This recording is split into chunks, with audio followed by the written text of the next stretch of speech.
Congratulations on tonight. Thanks. How does it feel to be premiering Horizon Chapter 2 at SBIFF?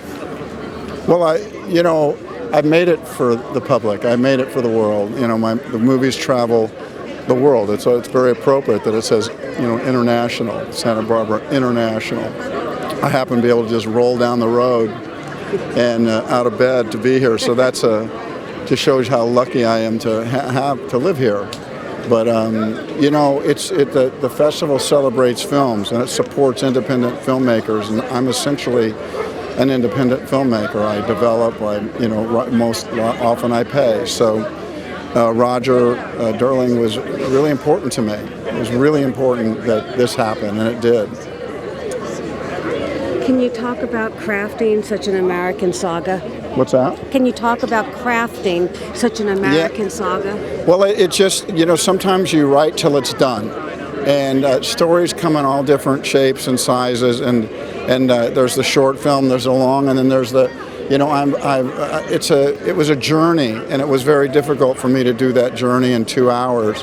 It just wasn't that way for me. And so I put women at the center of my story, and I went west, and I thought that it worked for me, and I think it's working for audiences. It absolutely is.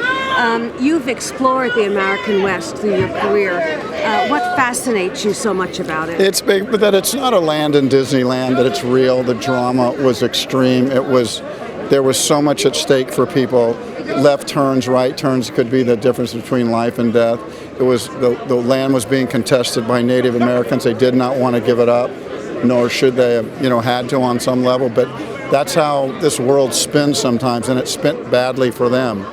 And it was ugly, and it had an obvious ending. And so, I think that there's such drama. Some people have a tendency to think it was a simpler time. It wasn't. It was very difficult. You had to make up your mind very quickly about decisions that would make you live and die. You don't have to do that at all here. In fact, if you're hungry, you don't like this restaurant, you can go to 145 down the way. Right. You know what I mean? Very different world. Very different world. What can we expect in Chapter 3? Chapter 3 is devastating. Chapter 3 takes these first 2 chapters and all these people you get to know. It doesn't let up, but I think Chapter 3 is devastating. All right, well, there you go. Congratulations on tonight, Kevin. Thank you. Thank you for your questions.